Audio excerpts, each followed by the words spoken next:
Okay, so I believe we got to the Mishnah on Tzadi Chesam at Aleph. 98a2, the Mishnah.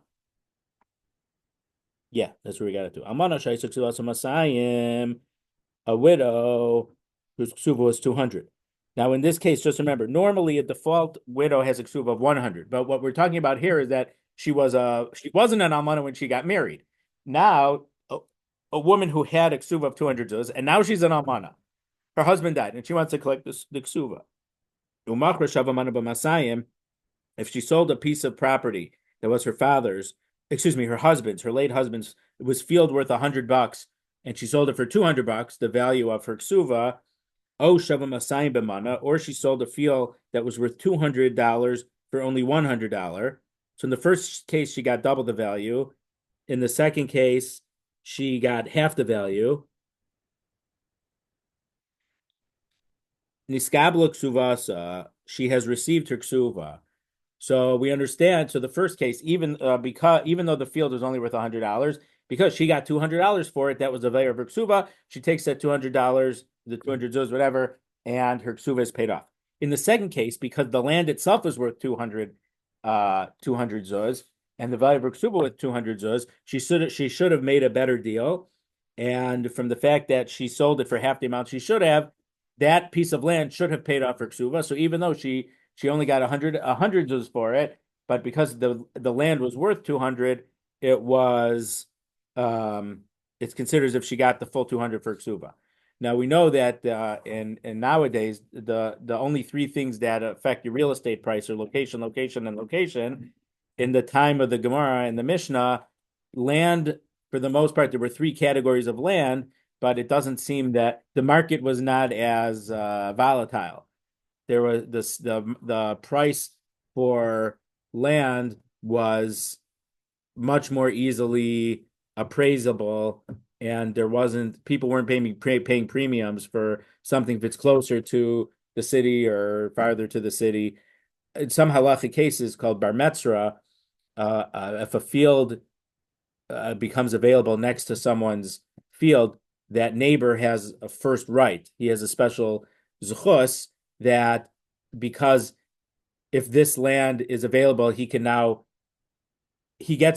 have more land, but it's in one place. Like if you schlep your machinery, in those days it was the plow that you attach to the oxen, you would only go to one place. It was much more efficient to have to not schlep to different places. I mean, today it's also more efficient not to schlep to different places. But there's a schutz in the Torah called bar metzra. I mean, the Gemara, the Mishnah calls it bar metzra, but based on Vesisa Tova Yashar, that uh, that that a neighbor would have first right to buy the field because it's already next to his field.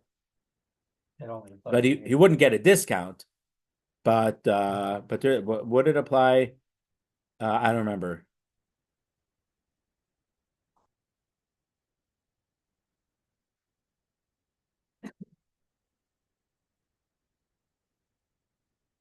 And also, I don't know if it would apply to a house. Someone wants to get the house next door to them because they want to knock it down and make a giant house. I don't know if it would apply to houses or only to fields. I don't know. Along the lines of the cemetery. For years, people have been, the system 50 years ago changed.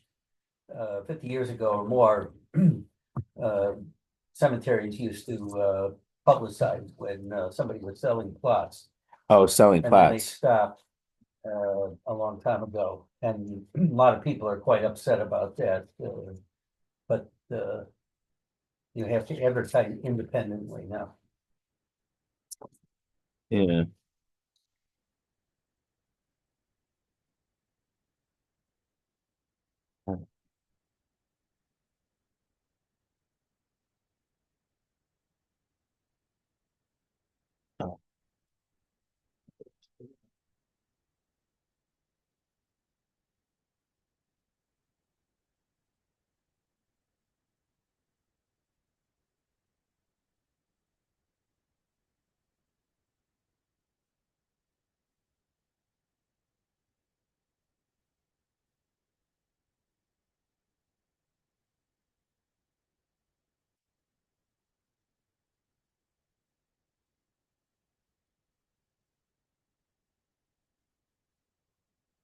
Um,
okay, so because the property of fields was much more definite, so it was clear that this field was worth 200 zuz. So she should have gotten 200 zuz for the field to pay off her ksuba. Because she didn't, she has to bear the loss, but the ksuba is considered that the estate paid off her ksuba.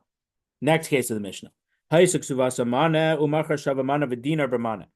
ksuba was worth 100 zuz and she sold a field that was worth 101 dinarin, 100 zuz and 1 dinar for only 100 zuz. So the dinar is not worth that much. Yeah, so she sold it for 101 for only 100. So machra batel, the sale is nullified. So the reason is, well, the in this case, the ksuva is only worth 100, and she undersold the field was worth more than her ksuva, and so she undersold the field. So in this case, it seems that the Gemara is going to say exactly what's going on, but it seems in this case because she only had rights to 100, she only could have sold 100 worth. And afilu he omeres achzer dinar liyorshim, even if she says, I will give the extra dinar back to the yorshim, meaning she's willing to, let's say she sold a field worth, let's just say it was worth 110, and she sold it for 100, and her ksuva was 100. And she says, okay, so the estate, if from the estate it was worth 110, I was owed 100. I'll pay the estate back the $10 difference in order that the estate doesn't lose a penny. Because in this case, it looks like she's doing something bad for the estate, which means for the yorshim, for the heirs. So she's saying, even if I will pay you back that difference so that the estate doesn't lose any money, they got the 110 worth of field and they got the ksuva of 100 zuz off the books. It's not okay. The sale is nullified. Michrabatel, still the sale is nullified. Rabbi Shimon Gamliel Omer Liola Michrakayam. Rabbi Shimon Gamliel says that the sale stays; it does not become nullified. Achetei Sham Kadesha Tishayer Bisada Bas Tisha Kabin, unless the field has an area of 9 kavim. It's a certain area. Uvigina Bas Chatzi Kabin, if it was like a vegetable garden type field and not a plowed like a grain field. It's a half of that area. Uvekadiva Rabbi Akiva base rova, and according to the opinion of Rabbi Akiva, even only a quarter of a calf. Meaning, there's a machlokas between Rabbi Akiva and others. If, like for a vegetable garden, a minimum reasonable size would be half a calf, a certain area, and Rabbi Akiva says no, a quarter calf. I think when we were learning Shemitah, I said let's just use an example, an acre. So you need an acre for a plowed field. For the garden a vegetable garden, half an acre is a good enough area to have a decent garden. But according to Rabbi Akiva, a quarter acre is still enough to have a decent vegetable garden.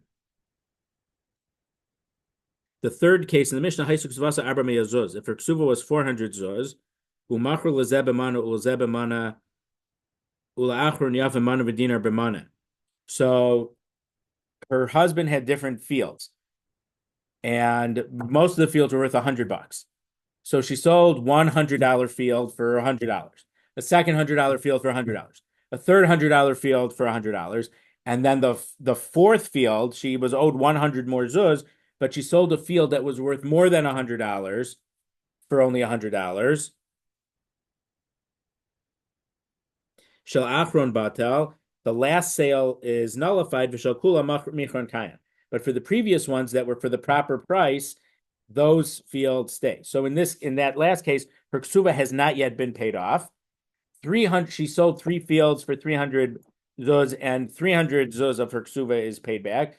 But that last isn't, because she would see it's similar to the logic of the middle case. Because even if she would want to make the Yorshim whole and say, I'll pay you back the difference, we wouldn't let her. So those are the cases of the Mishnah. Why is it different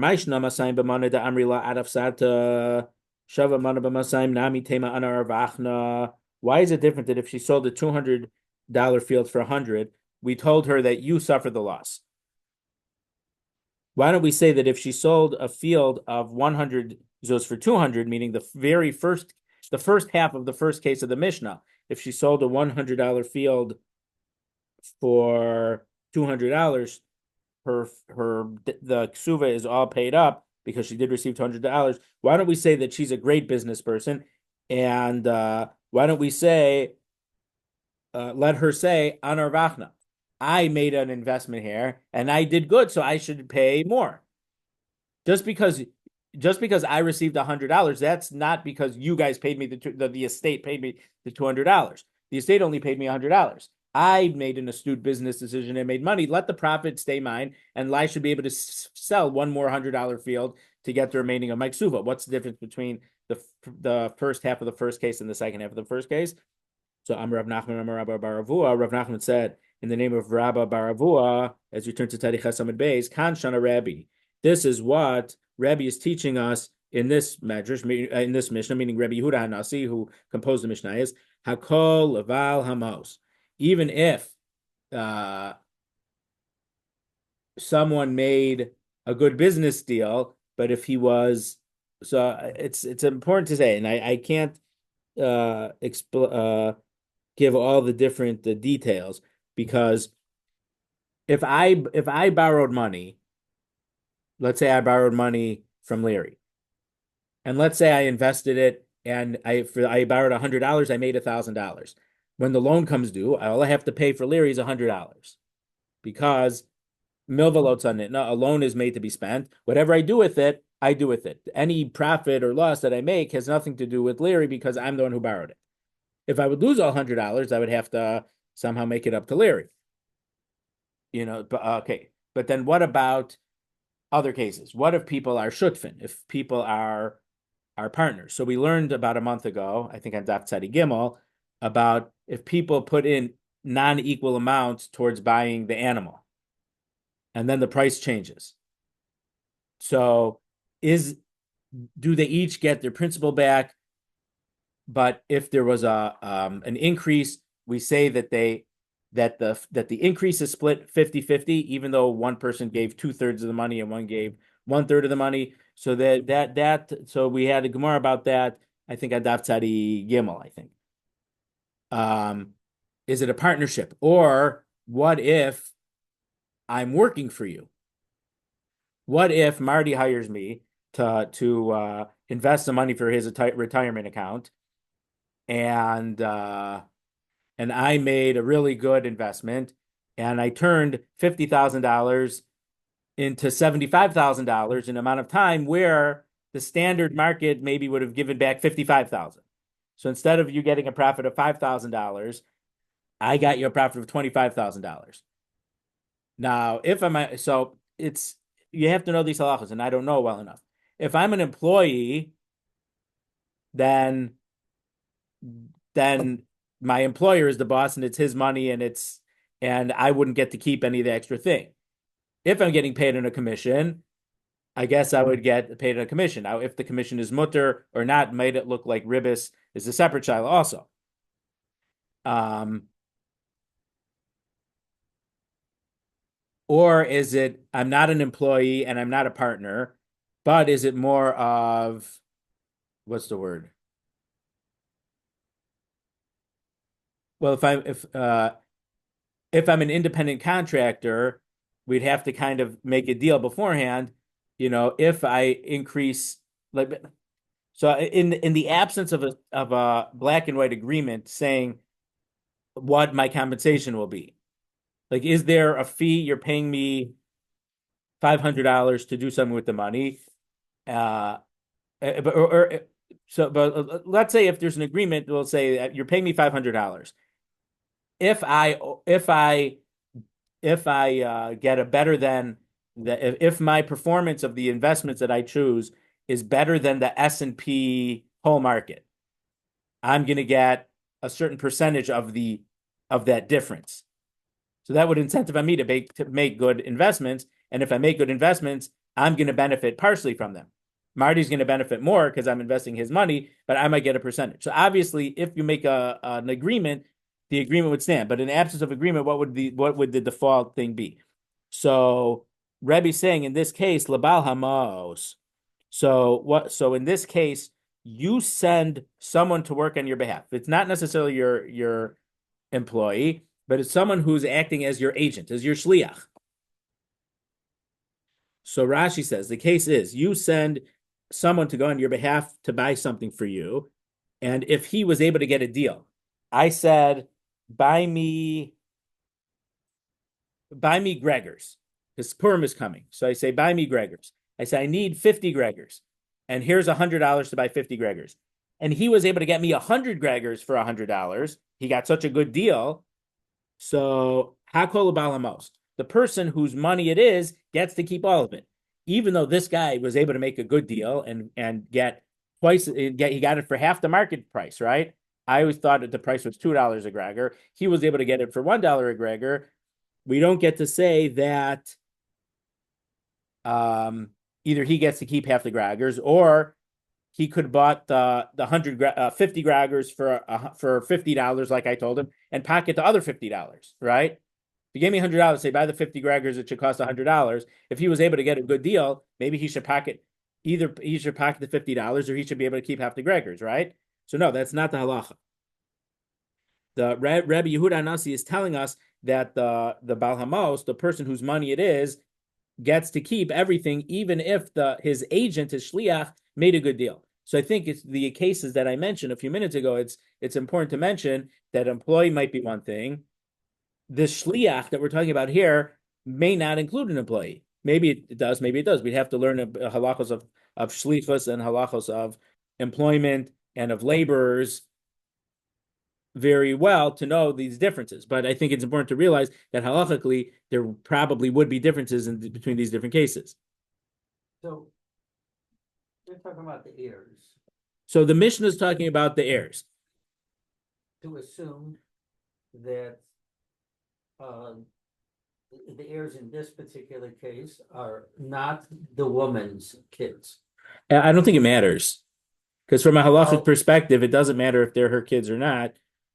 So, I mean, then I mean, I've got some big problems here. I mean, it's like she's not going to have their interest at heart, So again, there's a few different situations. She can choose uh, to not collect her ksuva, in which case the estate would continue to pay her. She could decide to pay her to receive her whole ksuva for several different reasons. Maybe one of the reasons is she wants to get remarried. So maybe they are her kids, but she wants to get remarried. Maybe maybe even if you want to say these are her kids, maybe their financial state is better than the guy she's marrying. That's possible, even though her late husband's estate has a much richer estate. She'd rather be married, maybe. So it might be in her interest, financial interest. It may not be the greatest idea for her to get married. I mean, to get the ksuva paid out, but she wants to get remarried, so she needs to get the ksuva paid out. So, and she's not going to be connected to the estate anymore.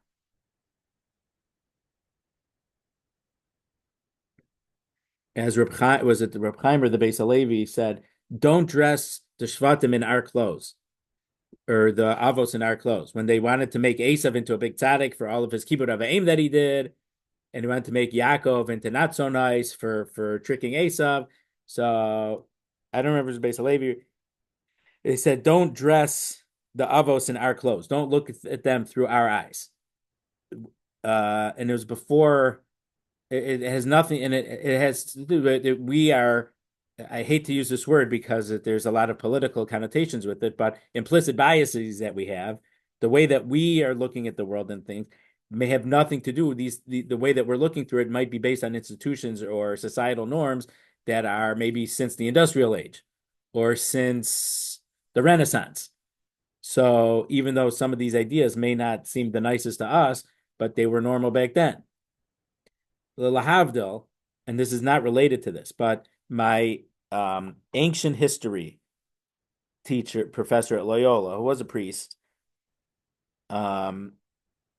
so one of the things that there's that some people think that before medicine got good enough that the infant mortality rate has gone very low, but a long time ago when infant mortality was very high, parents didn't love their kids as much because it would be more painful if their kids would die. If infant mortality was like 50%, if half your kids were going to die, so it's easier not to have such a close emotional connection to it. Some historians or whatever say such a thing.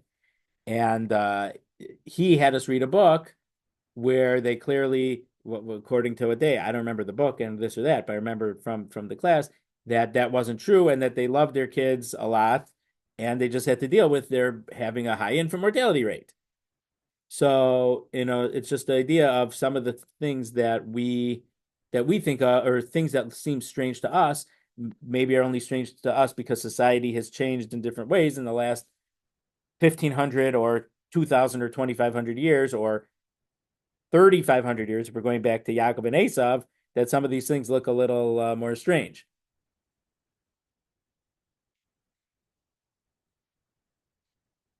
We in Lahavdil, as Donald Rumsfeld said, you can't go to war with the army that you want.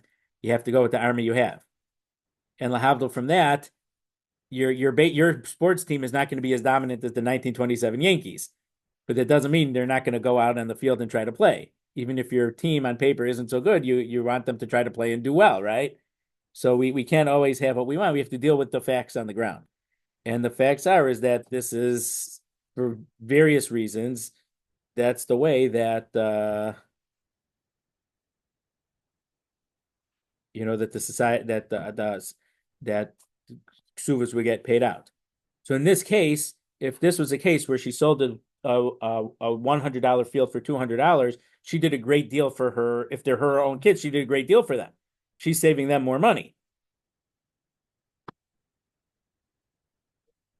But the point is that just because whether they're her kids or not her kids, you know, the point is that um, it seems also from the fact we're saying this she's a shliach for the estate or a shlicha for the estate, and also and there's in regular law nowadays also if you're a fiduciary, you have to make decisions that are in the best interests.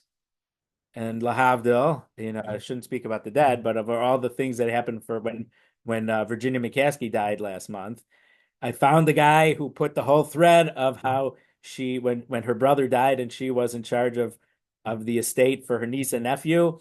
She made their shares be Class C shares and her shares were Class A shares, and they were not worth so much, and she sold it for $19 million, and less than 2 years later, she sold it at a 78% profit for herself.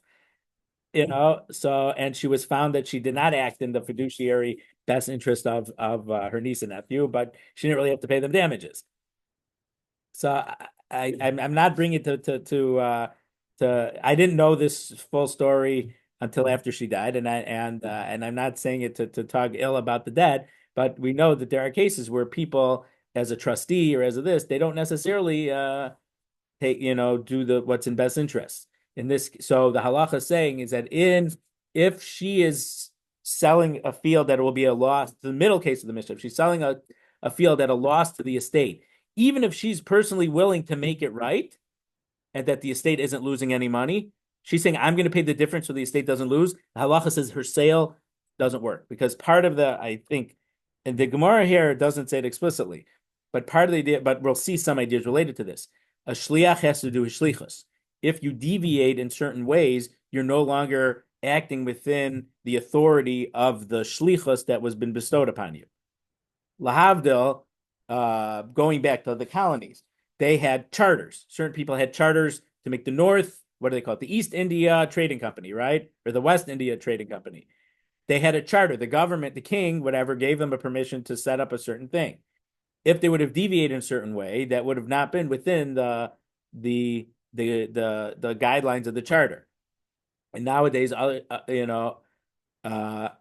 so we'll see some cases right now, and this, if they told you to buy, if I told you to buy 50 Gregors for $100, here's $100, buy me 50 Gregors. So if he's able to buy me 100 Gregors for $100, he's doing his shlichus, and he doesn't get any special bonus from being able to find me a good deal. If he would get me $25 for 25 Gregors for $100, probably the sale would probably get voided because he had no right to spend $4 per Gregor. I told him to spend $2 per Gregor. Our Gemara here doesn't talk about it, but if sometimes you're acting outside the scope of what I authorized you to do, so your act was an unauthorized act, and so the halacha says it's nullified. Okay? I'm sounding a little bit too formal, maybe, but that's the point is, your shliach has to do what he was told, and in the second parak of kedushin, which is where a lot of the sugya of shlichus are, he says take off truma. Now in a d'oraisa level, you take off a little bit, the whole thing's truma, but midrabanan, you could either take 1/40th, 1/50th, or 1/60th. If you're very generous, you take off 1/40th for truma. If you're super stingy, you take off 1/60th. But the regular is 1/50th, 2%. Just like the milk, right? 2%. So the shliach doesn't have a right to take a standard balabayas and take off truma for him at a rate of 1/40, unless he knows that that's what the balabayas normally does. So if a regular balabayas would tell him take off truma for me, and he took off 1/40th, he acted outside the scope of what his shlichus, what his agency allowed him to do. I forget right now, but Dan Harris has taught agency law a bunch of times, and he had me proofread and lay out the book a few times. So I read, and this is contemporary agency law, obviously from a few years apart, based on the Supreme Court decisions. Some of the things got changed a little bit, but things about acting. When are you acting within the course of a certain thing, and when you're not? So there were cases. I think it was a case from I was like 100 years ago from in New York. Maybe it was more than 100 years ago. Brandis, before he was on the Supreme Court, when he was just on the regular court, there was, I think, the case was, I think, a guy worked for a bakery, and he was driving home or whatever, and not on official business, and the bakery truck hit someone. So they wanted to sue the bakery for this was a tort case because the bakery had more money than the guy who's driving it. So I forget. I think there was a case like that in New York, and Brandis wrote an opinion about it. It was but then there was a case where the guy who worked for the army was driving an army. So then the victim wanted to sue the federal government, who could print their own money, for millions and millions of dollars of damages. But that's already, so when are you acting in the scope of your job? And that's something that comes up in an agency law, in regular legal things. I was not at all planning on talking about this. But I was talking about, when does the guy acting? The top line here is very important. Kanshana Rebbe Hakol Balamos. Kiditani, because we learned in the Brisa. Hosifu lo achas Yesera Hakol l'shliach Divrei Rabbi Yehuda. So if the shliach was able to buy one more, but for the price that the balabayas asked him to buy. The shliach gets the extra thing. So he said, "Buy me, here's $10. Get me 2 eggs." Just kidding. He said, I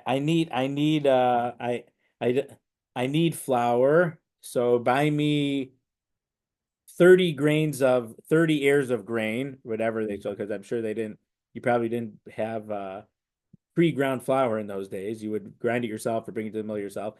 And this guy was able to get a few extra ears of grain at the same price. So the Tanakama holds that, okay, the shliach made a good deal. He gets to benefit from his good business sense, and he gets to keep the difference between what the balabais asked him to do, or the sender asked him to do, and what he was able to get because he made a good deal. Diva Rabbi Huda, that's the opinion of Rabbi Huda. Rabbi Yossi Amar Cholkin. Rabbi Yossi Amar, no, they have to split it.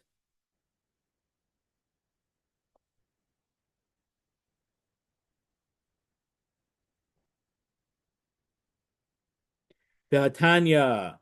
But then we have a question from a different price that says Rabbi Yotimer Hakola Bal Hamos. The one who sent him and paid him for said, "Here's the money, go buy it for me." He gets to keep all of it. So how come Rabbi Yossi in the first case says they get to split the extra produce, and in another price, or Rabbi Yossi says the sender gets to keep all of it? So Amar Rami Bar Chama lo kasha kamadavar sheishal kitzva kamadavar she'ein lo kitzva. Rami Bar Chama says that it depends. Is there something that's usually sold in a set thing? So let's say you buy a dozen eggs. I mean, eggs is not a good example nowadays, but a dozen eggs for $3, and he was able to get 15 eggs for $3. So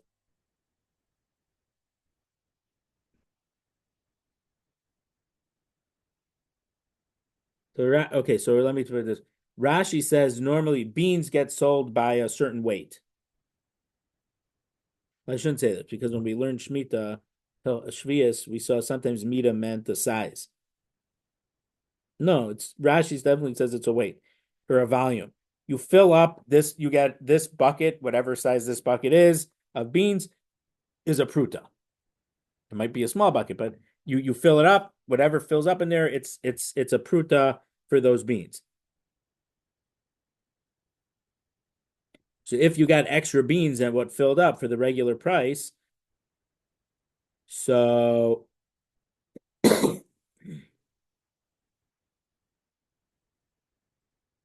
so in that case, Rabbi Yossi holds that they could split it.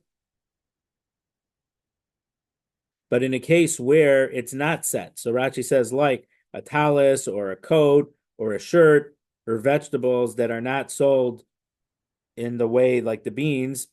So sometimes you'll get a better deal, and sometimes you'll have to pay a little bit more expensive. So in that case, even if the shliach was able to get a very good deal, he does not get to keep any of the extra money. So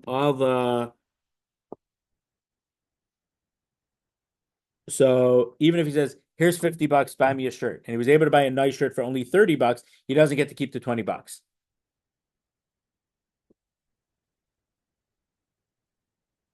Or if he bought him two shirts for $50, he was able to find a 2-for-1 sale. He can't say, "I get this one shirt and you get the other shirt." Now there's actually, so I have a case here. This goes back to the earlier, I don't know, it's right here.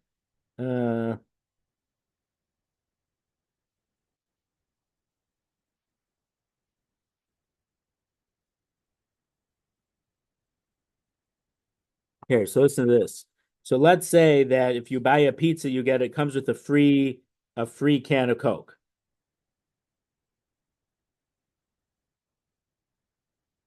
So if you send someone to pick up the pizza for you and then he gets the free Coke, is it considered yours or his? So I don't know if you knew when you ordered the pizza it's a free Coke, or the halacha is because it's a free Coke, it's separate from the deal. But if everyone knows that you buy a pizza, you get a free Coke, I think nowadays you consider that it's a pizza and a Coke for the same price. It's not that the pizza is this and the Coke is free. It's included in the price, right? You send somebody to buy something And you got the buy one, get another one free. Exactly. So if you go a buy one, get one free, but you know it's a buy one, get one free. Oh, and you could sell him, but he didn't know them. But what if you knew it? Oh, if you do it, not, So I say, so can he say you wanted a thing and I got you a thing, it happened to be buy one, get one free, I should get to keep the second one? Or you say no, it's even to buy one, get one free, but it's paying instead of paying $2 for each one, you're paying $1 for each one, and I bought two for the $2. I'm not, so how exactly this might be psychology about. So this is from 25 years ago, I think. I mean, it's not ancient history, but I think maybe the psychology of the consumers may have changed since then, or our knowledge of behavioral economics has certainly changed since then. With a few weeks ago, we mentioned Professor Aumann with his work on uh, on game theory, and then Daniel Kahneman, who unfortunately he had such a good head because his uncle was Panovich Rav. So in Bnei Brak, the big yeshiva on top of the hill, I was only in Bnei Brak once, so I didn't see it. I didn't go through the whole Bnei Brak, but the Panovich Rav was stuck in where was he? I think he was in Israel when the war broke out. So instead of being in Panovich and killed with everyone in Panovich, he was in neutral, relatively neutral territory. And even though he was a big Talmid Chacham and a big and uh, after the war, well, during the war also, he was raising money to try to save people. But after the war, he was, and I think Hanoch Teller wrote a few books about, or at least one book about some of the things he did. But he raised money to build schools, yeshivas for boys, schools for girls, and he didn't serve as a Rosh Yeshiva. So when people say Rav Shach, the great Rosh Yeshiva, his boss was Rav Kahneman, was Panovich Rav. So if people tell you how big of a Talmid Chacham Rav Shach was, remember who Rav Shach's boss was. I'm not saying this to put down Rav Shach, but to try to tell you a great Panovich Rav. But during the Holocaust and after the Holocaust, he decided he was going to dedicate himself to raising money to build the institutions, and he wasn't going to be involved in running them. So one of the stories was someone who said, "I'll give you a big donation on conditions that the students do not wear kippas." He said, "Fine." And what do we open a girls' school? Yiddish cop. He didn't lie. He was honest.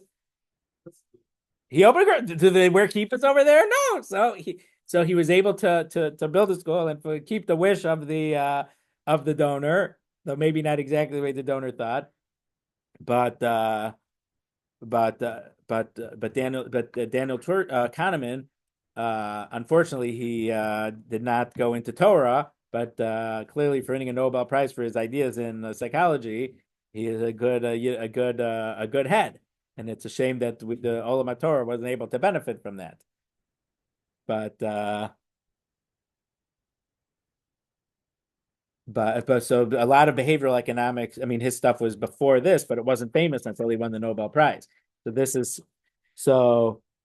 Someone sends his friend to buy a pizza at a store that gives you a free drink when you get a buy a pizza pie. So who gets to keep the drink? The person who buys it or the shliach that he sent to pick it up? So there was a case where they organized. So when I was in Israel, one year they had a Dougie's run. So Dougie's doesn't exist, but they thought that Dougie's poppers were great.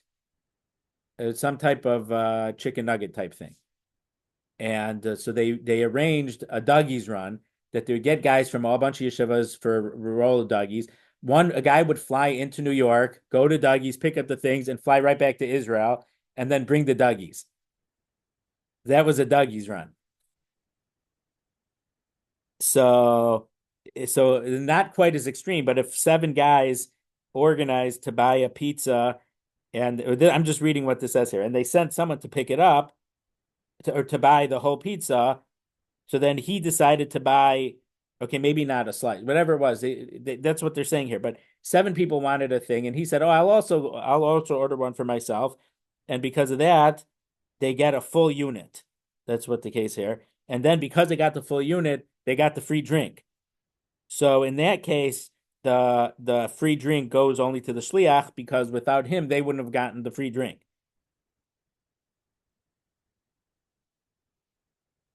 but in a case where they sent them, where if you sent them to buy the whole pizza, you were already getting the drink without it, then where'd this go? Too many papers.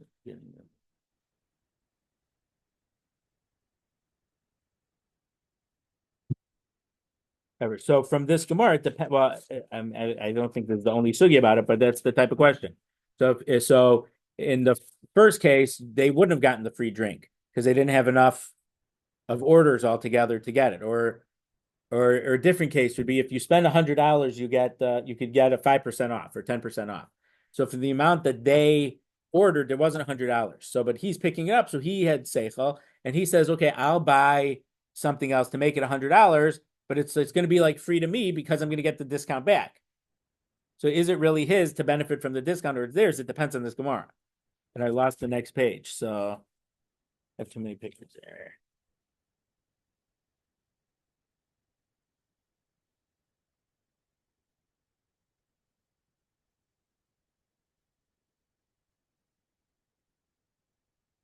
Or a similar case, but this thing has it from that earlier Gemara about Sadi Gimel about the people who invested in the ox together, and one maybe paid 100 and one paid 200, and then they decide to shacht it. And, that case. So the question was, let's say it was like a lottery ticket. Like if you buy, it's $20 a ticket, but we'll give you 6 tickets for $50 for $100. So if you buy 5, you get one free. So what if someone was buying tickets? Someone said, "Oh, I'm buying lottery tickets," and the other guy says, "Oh, here, buy one for me too." And then one of the guys ends up getting the extra lottery ticket. So because it would be more similar to this, actually.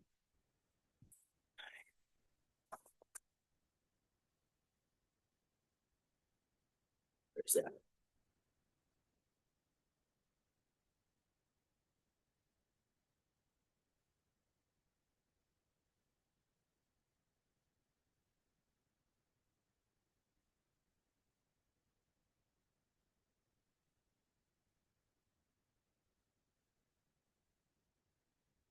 Where was that story?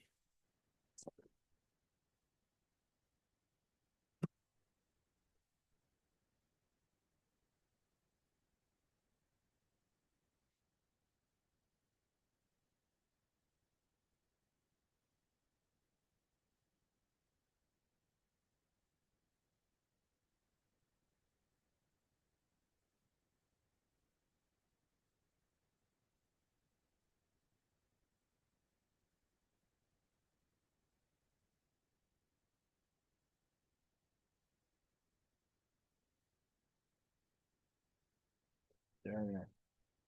But in a case like that, so then the because they had an extra ticket because this other guy said buy me a ticket, then he ended up having 5 and he got one free, and then the one with the then one of them wins.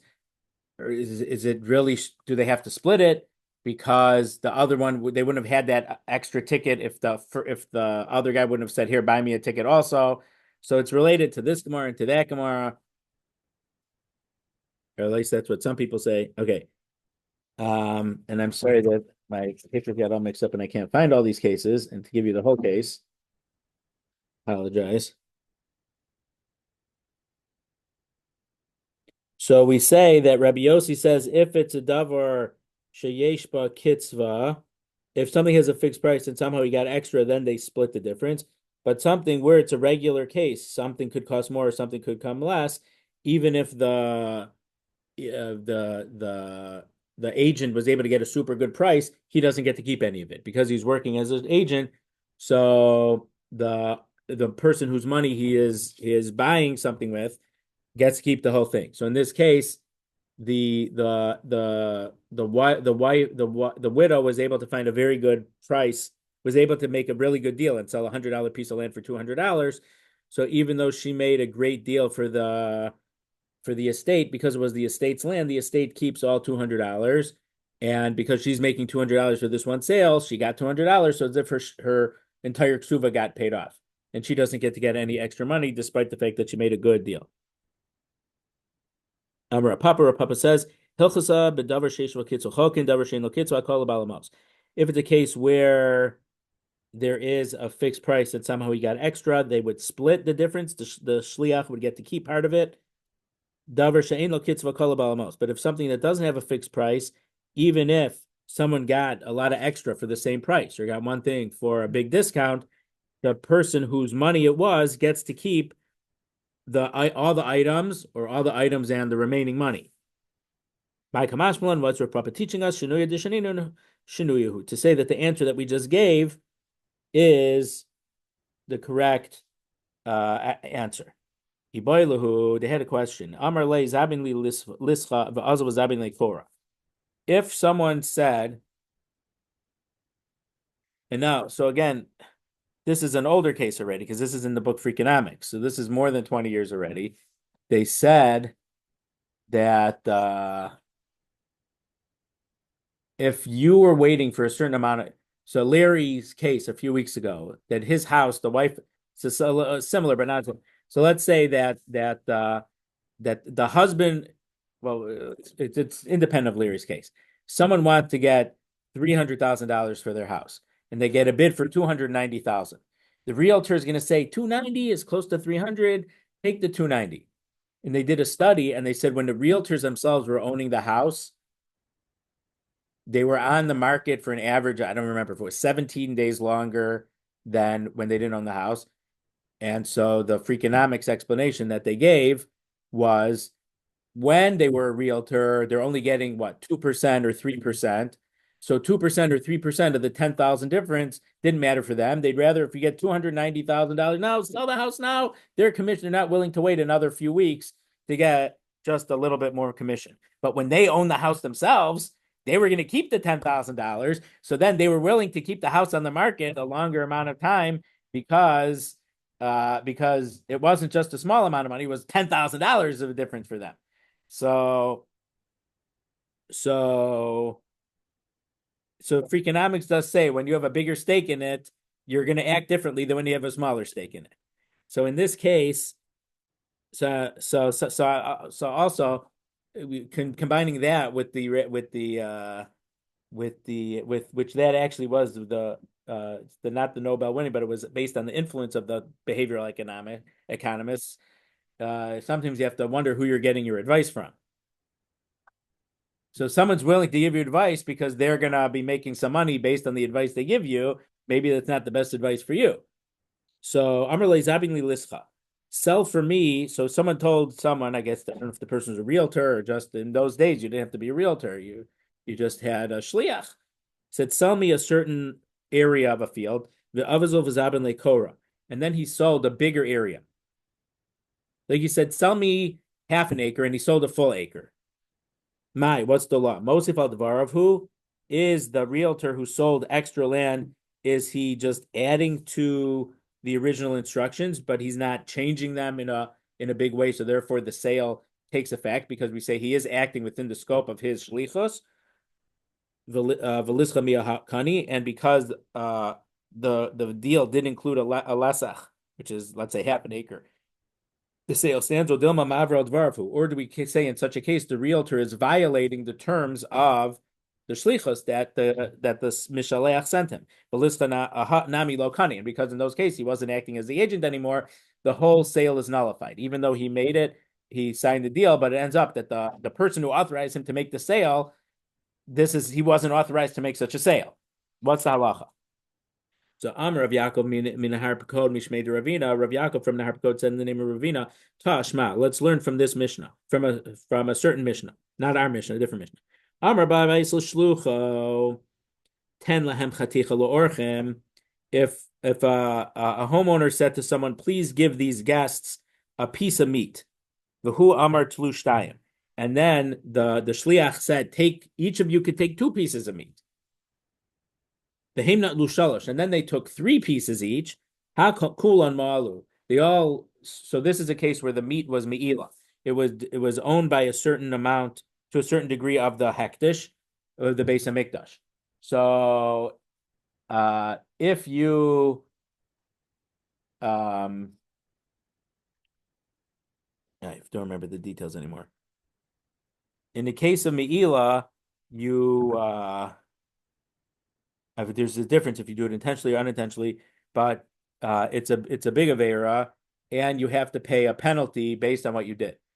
So Kul and Malu. In this case, it's considered that they all made Me'ila. The owner for giving them something of hektish, the Mishaleach, the Shliach for telling them to take two pieces, and because they took even more than they were invited to, they also have their own Me'ila. The Me'ila is the violation of taking something that was hektish. So if we say that the agent is just adding on to the words of the balabayas, mishum hachi balabayis ma. We understand why the balabayis himself violates meila, because once he says take some of this hektish meat, so he was allowing this private benefit of eating private benefiting from something that was hektish. So he violates meila for inviting them to take from it. But if you say when he says take two instead of take one, so the Gemara is trying to say right now that take two pieces of meat instead of, and when the guy only told him one, is if I told you to sell half an acre of field and he sold a full acre. So we want to know if that's considered doing everything he said plus a little more, or it's so different than the scope, it's not considered as that you were the shliach anymore. That's what we're trying to prove from here. But if we're saying that by the shliach telling them to take two pieces of meat is changing what the original person want, so then the original balabayas shouldn't do me'ila, because this guy acted outside the scope of the authority granted to him by the balabayas, and therefore the balabayas shouldn't have committed me'ila at all. Because if he only authorized one piece, the fact that the other guy told them based on the balabayas's instruction to give him two pieces, he wasn't acting as the agent anymore. Balabayas amayma. Why did the balabayas commit me'ila? Vatnan, we learned in a Mishnah, hashliach she'asa shechuso balabayas ma. If a shliach does his agency, the balabayas who told him to do that violates me'ila. Lo asa shechuso. If he didn't, shliach ma. Then the shliach did me'ila and the balabayas didn't. So how come in this case we're saying, so for this case to be that they both violated, we must say that it's considered adding. If you did more than what the shliach said, what the mishaleach, what the sender told you to do, you're just adding. So you are authorized to do that, but you added a little more. So the Gemara says no. In this case of the Mishnah, to Amar Lahu Tlu Achas Midato Shabal Abayis V'Achas Midaito Ushaklo Iu Tlas. So it's a case where the shliach says, the balabayas invites you to take a piece. I'm inviting you to take a second piece. So the way that he worded it is that he included the instruction of the balabayas to take the one piece. He's clearly stating that he's inviting them to take another piece. So now he gets me'ila for that second piece. And when they actually took three, even though they were only invited to take two, the guests who took the extra piece of meat violated me'ila themselves. So we'll leave it here. We're only in the middle of the page here. God willing, next week we shall continue.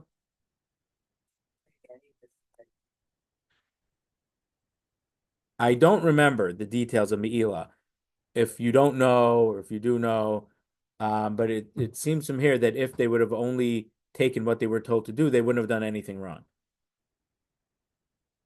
Did the owner of the house know it was hectic? I don't. So that's a good question. I don't remember the laws of Me'ila. I think that if you do it intentionally, it's a very big punishment, and it doesn't, well, because when you eat it, you can't change it. So sometimes when you do, and sometimes it loses its hektish status, and sometimes it doesn't, and you get penalized. Now, in this case, when you eat it, it can't be hektish anymore because it doesn't exist anymore because you ate it. So I don't know. I'm sorry. You're asking a very good and valid question, and I don't have an answer. I'm sorry.